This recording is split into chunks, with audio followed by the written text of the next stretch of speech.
Hi everybody, welcome to a new tier list. This time we're looking at Season 2. Brand new hunter, brand new balancing changes. Let's get right into it.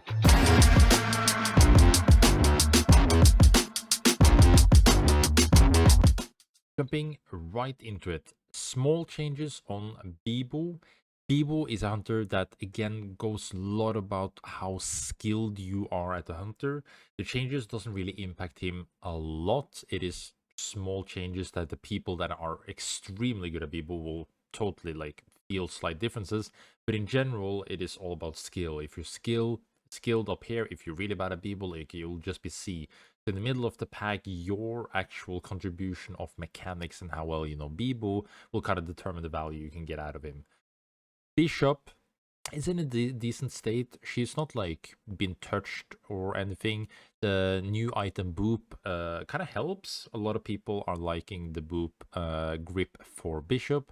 I don't think she is benefiting like a lot of the changes. I think the meta in general is kind of unfortunate, but again, not horrible by any means, but pretty average overall.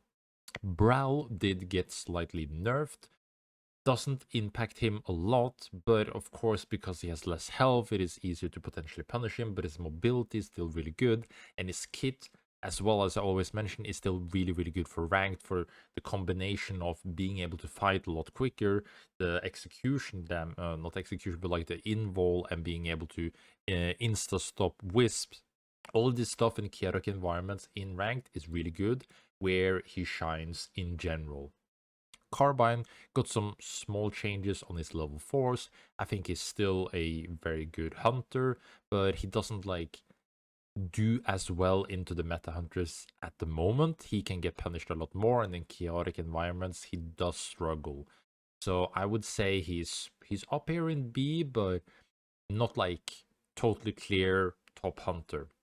Celeste, again, small quality of life, R&B level 4 changes, which I think is nice.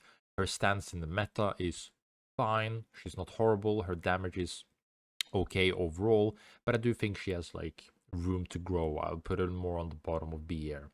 Krista got small buffs as well, but I do think with the low range and her stats in general being pretty low and TTK being higher, she's one of the more first that does struggle. You will have to be very accurate with your skill shots, hitting every ability to be able to actually dish out the damage. So it's a harder one to get value out of in general. Eluna, on the other hand, she's not having a lot of fun. Now, the worse you are at the game, the better Eluna is because of the chaos I'm picking up. But the higher up you get in the ranked ladder, the more punishes there are on Wisp and Hunter, NYX, that can also punish her more, which means that a lot of people want to play new Hunter, which means that it's a strugglesome meta for Eluna at the moment. I don't think Eluna is terrible, but I do think that this patch specifically, she feels more of the changes because of new hunters and the type of hunters you see in the games in general, where if you nerf a lot of the top hunters without touching Eluna, she will get back up to C kind of instantly. Eva, on the other hand, great changes to her orbs. Interesting with the mana changes now on straight healing on allies. But I do think also Eva is having a lot more fun with the hunters you can deal with. If you are proficient with orb setup and peeling tools, then Eva gets a lot more value. The problem is that if you play with hunters that do want to play quick and go brawl into fights, then she struggles to follow up and help a little bit. So I would put her back up on B. More sufficient in general, but it's more situational. Felix is surprisingly fun this patch. With a lot of the melee hunters being strong and a lot of fighting in general, his kit makes it so he is giving a lot of baseline value in general. So Felix players are really happy. His kit and his stat strengths isn't super high, but the meta does really benefit him at the moment. And then we have Ghost. Ghost has always been up there, and he's still up there. I'm still on the fence of Ghost being fairly overrated because people just don't know how to play against him. But his his burst potential is pretty high. Playing in chokes and being able to deal a lot of those situations is good. I think he's still an A tier hunter, but I don't think he's S tier material at all, as other people would like to have him at. Then Hudson, Hudson is still Hudson. Jin. Jin is, from lack of better words, interesting. I do see Jin from time to time, and often he still has a surprisingly good damage on his dunks. But then again, I think his ground combat is still really, really bad. I think if you're really professional Jin, you are a revive bot and you're a spike bot, but like dealing with Jin on ground is fairly easy, and with a lot of ground close range bruisers being pretty good at the moment, I think he's not really having a lot of fun. He's not horrible by any means. He has clear strengths, but also very clear weaknesses at the same time. Then we have Jewel. Jewel having a lot of fun with the close range combat, but her needing a little bit more time than most of the bruisers to actually get the quick value. I would say she's in the middle of the table, not insane by any means, but not bad like the others. Because of the pacing of the fights, she can in general get a lot more value. Then Kingpin got his hover removed. Q change is interesting. I don't know if it's just bugged or if I'm reading into what the change is wrong, but it feels really fake and you still go shift max. I don't know. I've been trying to test it. I've been trying to do different things with it, but it feels really fake. And I think in general, he's a really good neutralizer. I don't think he's insane, but because he counters a lot, like semi-counters a lot of the meta hunters, he's like at the bottom of A. And if you're proficient with him, he has very good value in general, but deals with them really good. Myth. Myth is fine overall. Same, like her stats are good, her dealing a lot of damage depending on your aim basically, but proficient struggles a lot with the quick pace chaotic fights. You need somebody, like, you want to play it with a duo that can play close to you, help out a little bit. But Myth in general, you know, if you have your good duo, if you have like an Oath, if you have like a Kingpin, a Peel or something to play together, then she can easily get a lot more like A tier value out. Then Oath, I would probably say Oath is the underrated hunter of the patch. I think Oath is really strong still, with his tankiness, peeling, surprisingly good damage, and with this meta with a lot of people wanting to go in with his peeling CC setup, really, really good. I would honestly have him top of A, not broken by any means, but he's very, very solid. Then we have Saros, where Saros is an interesting case. I think he's an S tier hunter if you look at the competitive scene, but it's a lot more slower, a lot more tactical, getting the value of the long range, and being able to peel with a lot of other strong hunters. In ranked, is like getting insta jumped on, but I do think that his space holding abilities and being a lot of hunters being short range, if you do get that range, if you do get that distance, you dish out a lot. So I would also put him like at the bottom here, where he's a little bit flip, but if you get the space, you have a ton of value. If they get onto you, you die usually. And then of course, Shiv, still at the top, still really good. The better you are on Shiv, the more value, and her stats still being really good. Being able to play those close quarters and having perma dash resets, really good still. Shrike is still Shrike. We don't need to talk about that anymore. Void, I think Void is an interesting case where he's a great counter to a lot of the top tier hunters. He's awesome for that. Harder to pilot, in the same case of Bibo, where you need to be very proficient on the hunter, but it's a great meta for him in ranked.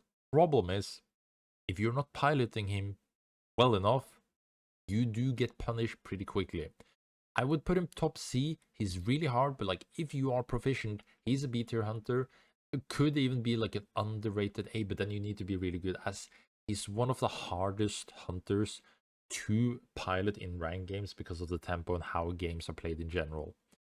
Seth is surprisingly little seen. Like, I thought I would see more of Seth.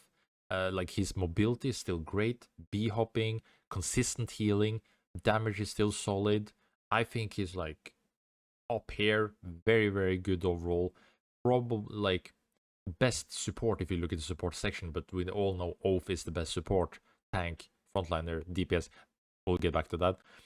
But yeah, Seth is probably also another underrated hunter. His peeling is so good. So even though these hunters are like at the top, Seth peeling, if you're good at B-hopping, using your cooldowns correctly with peeling, he's really, really solid. I would recommend Seth for healers in general.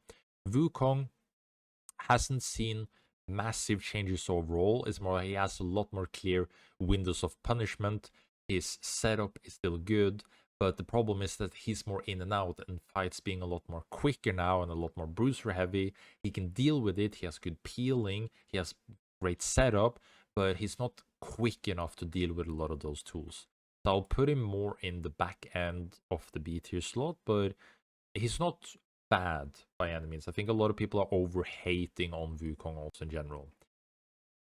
Then we have Tetra. Tetra might be the biggest loser of this patch. Not even joking. Tetra mobility getting so hard nerfed is a huge, huge nerf to rank Tetra. The mobility is so important. Now, Tetra was broken because she had everything. She had peeling, she had damage, she was tanky, she was mobile. Now, they've toned her damage down a little bit more again. It's not bad. Her damage is still really, really good. But again, they hit her mobility, which is the biggest problem. Now you can punish her a lot harder. I think if you're playing Tetra, Grabby is mandatory. If you don't have Grabby and you use your shift, you should be punished and die in most cases.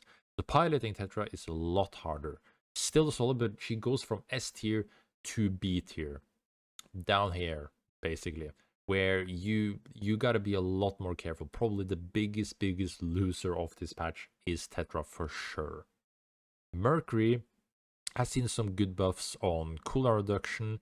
I think Mercury is a good answer in the same boat as Eva with holding the space, playing around these engages and being able to like hold the enemy afoot and playing in like her bubbles of healing.